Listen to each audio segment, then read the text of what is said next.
On the question of racial discrimination, the Addis Ababa Conference taught, to those who will learn, this further lesson. That until the philosophy which holds one race superior and another inferior is finally and permanently discredited and abandoned. That until there are no longer first-class and second-class citizens of any nation. That until the color of a man's skin is of no more significance than the color of his eyes. That until the basic human rights are equally guaranteed to all without regard to race. That until that day, the dream of lasting peace and world citizenship and the rule of international morality will remain but a fleeting illusion, to be pursued but never attained. Emperor Haile Selassie I.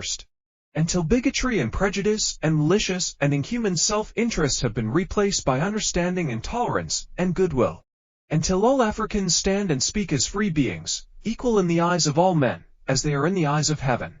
Until that day, the African continent will not know peace. We Africans will fight, if necessary, and we know that we shall win, as we are confident in the victory of good over evil. The United Nations has done much, both directly and indirectly, to speed the disappearance of discrimination and oppression from the earth. Without the opportunity to focus world opinion on Africa and Asia, which this organization provides, the goal, for many, might still lie ahead. And the struggle would have taken far longer.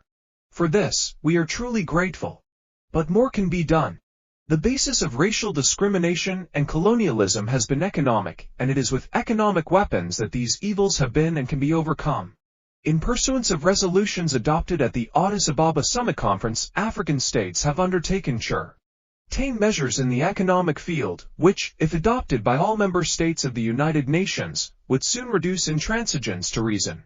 I ask, today, for adherence to these measures by every nation represented here which is truly devoted to the principles enunciated in the C.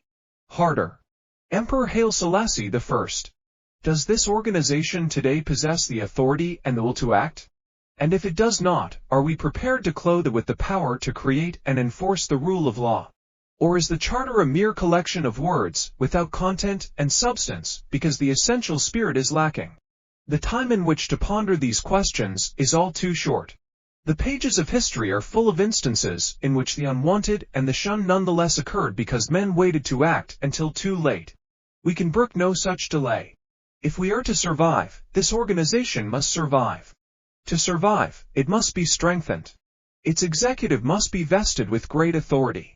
The means for the enforcement of its decisions must be fortified, and, if they do not exist, they must be devised.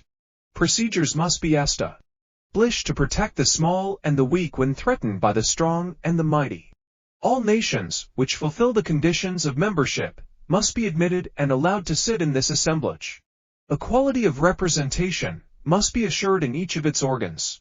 The possibilities which exist in the United Nations to provide the medium whereby the hungry may be fed, the naked clothed, the ignorant instructed, must be seized on and exploited, for the flower of peace is not stained by poverty and want. To achieve this requires courage and confidence. The courage, I believe, we possess. The confidence must be created, and to create confidence we must act courageously. The great nations of the world would do well to remember that in the modern age even their own fates are not wholly in their hands. Peace demands the united efforts of us all. Who can foresee what spark might ignite the fuse? It is not only the small and the weak who must scrupulously observe their obligations to the United Nations and to each other. Unless the smaller nations are accorded their proper voice in the settlement of the world's problems, unless the equality which Africa and Asia have struggled to attain is reflected in expanded membership in the institutions which make up the United Nations, confidence will come just that much harder. Unless the rights of the least of men are as assiduously protected as those of the greatest, the seeds of confidence will fall on barren soil. Emperor Haile Selassie I. Life is that existence that is given to man to live for a purpose, to live to his own satisfaction and pleasure, providing he forgets not the God who created him, and who expects a spiritual obedience, an observation of the moral laws that he has inspired. Marcus Garvey. A race without authority and power is a race without respect. Marcus Garvey. The stake of each one of us is identical, life or death. We all wish to live. We all seek a world in which men are freed of the burdens of ignorance, poverty, hunger, and disease. and we shall all be hard-pressed to escape the deadly rain of nuclear fallout should catastrophe take us. Emperor Haile Selassie the First. Supreme interest. However, if small countries do not combine all their energies, if small countries do not put all their weight in one direction towards the maintenance of international peace, then their individual voices in today's world would not matter much. This is precisely why the smaller states, like Jamaica and Ethiopia, have the supreme interest that international peace and security be preserved. And to this end we have to continue to collaborate so that our voice on the international scene would be augmented. Emperor Haile Selassie I. It is only the belief and the confidence we have in a God why man is able to understand his own social institutions and move and live like a rational human being.